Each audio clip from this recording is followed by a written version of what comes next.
To talk about bearings and how we can use bearings in order to help us find out missing sides and missing angles in a triangle.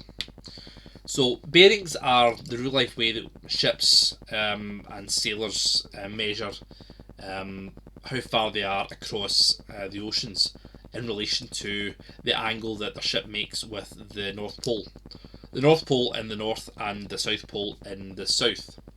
So you'll remember back from your knowledge from first and second year that a bearing is an angle that we measure from north in a clockwise direction. Okay? So if I was to talk about a bearing is just an angle, and in this situation we talk about three figure bearings. So looking at this diagram here just now, what we have here is, in this diagram, the bearing of angle of point X from point Z is 311 degrees. So reading what that says, the bearing of X from Z. We always measure our bearings as a measurement of the angle that we turn from where we're going from to where we're going to. So if we're talking about the bearing of X from Z, it means that we start from Z, and since bearings are always measured from the north line, we measure from the north line round in a clockwise direction, 311 degrees, and then that then allows us to go in that direction towards X. In the same way, what we can say here is that the bearing of Y from X, so if we're going from X towards Y, we measure from the north line again, and I'll do this in blue, 75 degrees, so that would give us a bearing of 075 in order to head on the course to get towards Y. Okay, so the important thing that you need to realise here is that bearings are always measured from north, they're measured in a clockwise direction, and they always have three figures. If it's a 2-digit angle or a 1-digit angle, then you just add zeros to make it into three figures. Okay? What we do with this is really important, as you'll see in this example. So this example here says a ship is 1.9 kilometers from a lighthouse on a bearing of 65 degrees or 065 degrees. A jet ski is 0.6 kilometers from the lighthouse on a bearing of 100 degrees. And first thing I want to do here is I want to calculate the distance between the ship and the jet ski. Okay, so I want to find out the size of this side here. So let's label a triangle. This is side S, this is side J, and this is side L. Now I always think when I look at these diagrams, it does look a bit convoluted. There's a lot of information going on here. So let's pull the triangle out from the main diagram and let's fill in what we need here. So this is 1.9 kilometers. This is L, small l, S, small s, J, small j.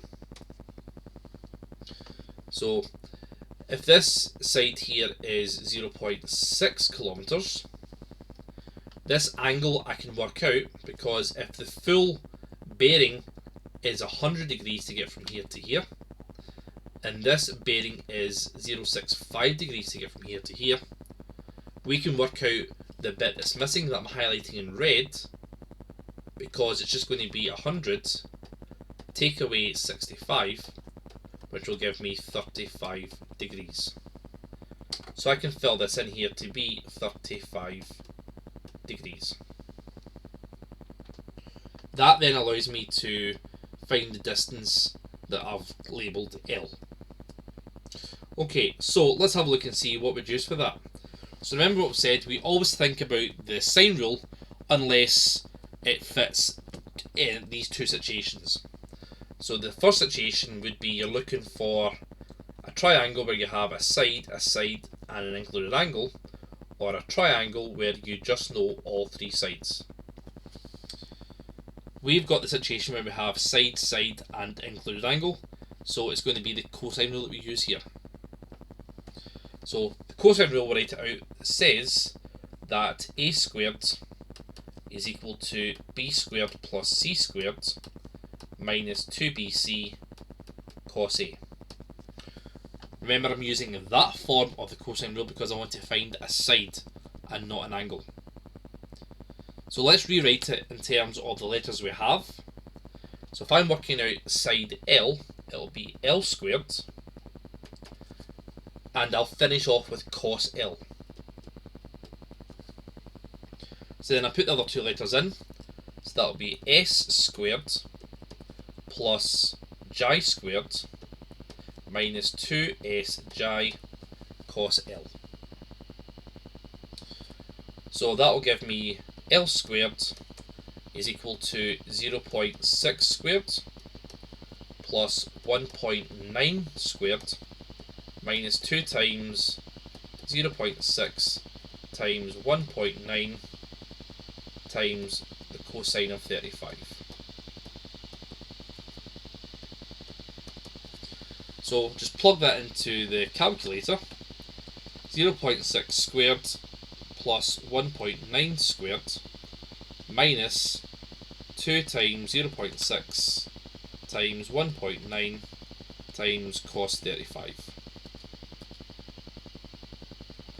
And that will give me 2.102 3339. So L is going to be the square root of that.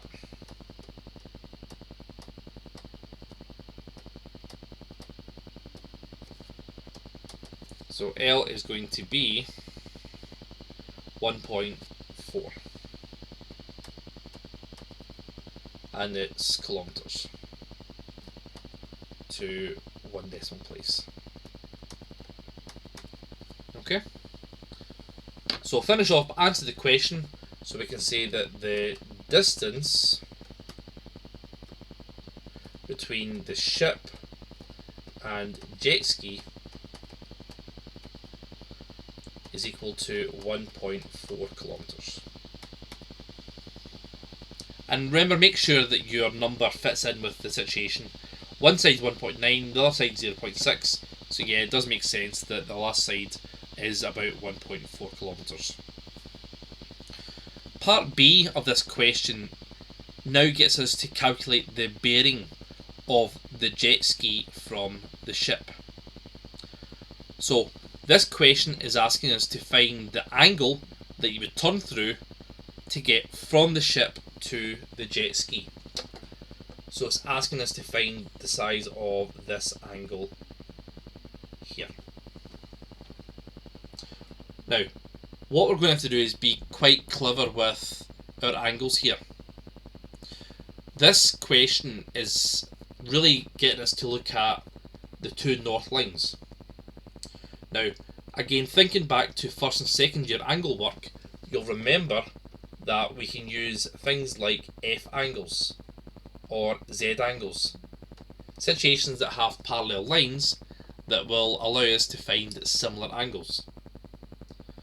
So what I can really say here is that this angle in here that I'm marking with a red dot would be the exact same as this angle in here on the other side of 65. So the angle that's supplementary to 65 degrees would be 115 degrees. So this angle here would be 115 degrees.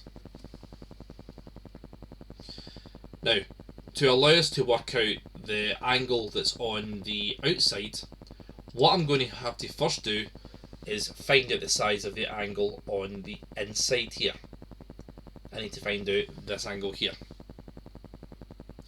So, to allow me to do that, let's draw out the triangle again.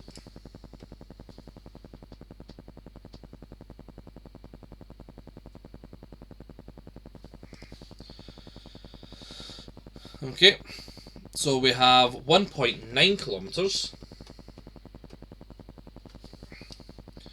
We have 0.6 kilometres. It's not totally accurate the way I've drawn this. Let me draw it again actually, because that's going to throw people off.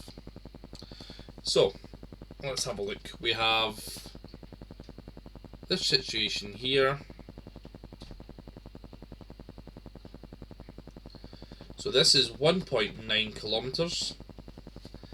This is 0.6 kilometres.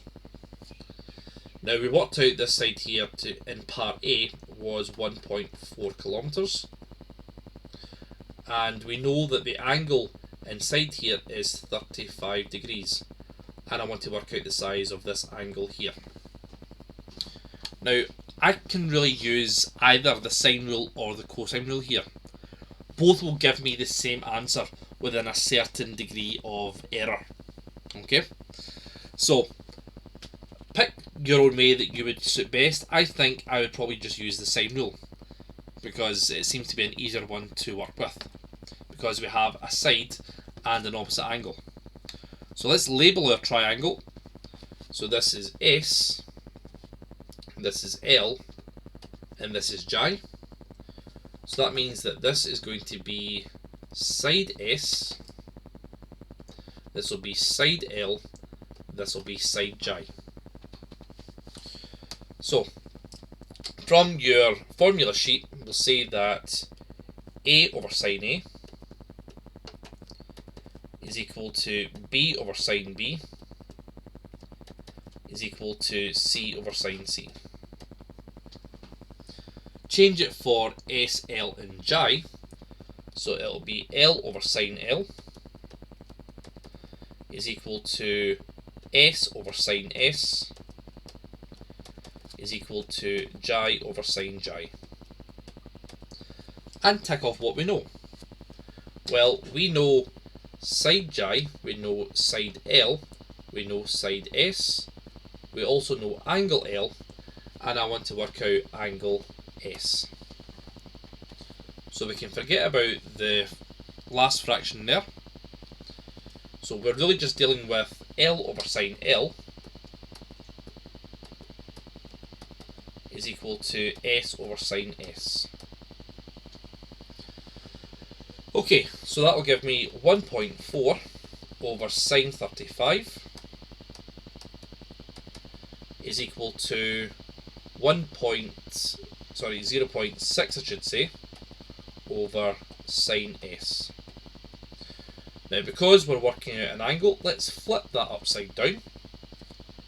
So that will be sine 35 over 1.4 is equal to sine S over 0.6.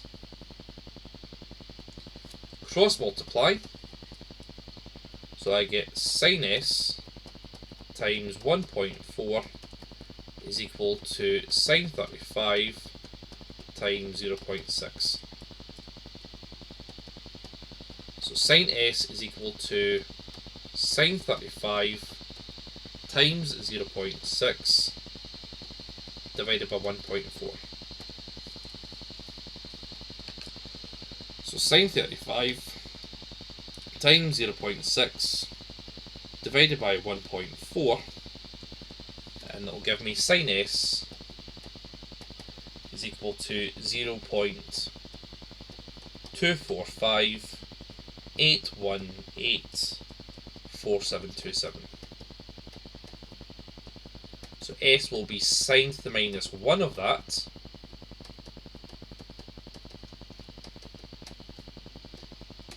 so shift sign it, and that will give me the angle inside the triangle to be 14.2 degrees. Now remember, we could consider our cast diagram where sines are positive, and then looking at the diagram you can see that it is a very, very small angle we're working with here. So let's just leave it as 14.2 degrees. So let's fill that in then. So in here, this angle is now going to be 14.2 degrees. Let's see how that helps us find out the full angle. Well, we know that in a full turn we have 360 degrees. If you know 115 and 14.2 of that, the rest of it has to take up to 360. So all I'm going to say is it's going to be 360, take away 115, take away 14.2. So work that out, and that will give me 230.8.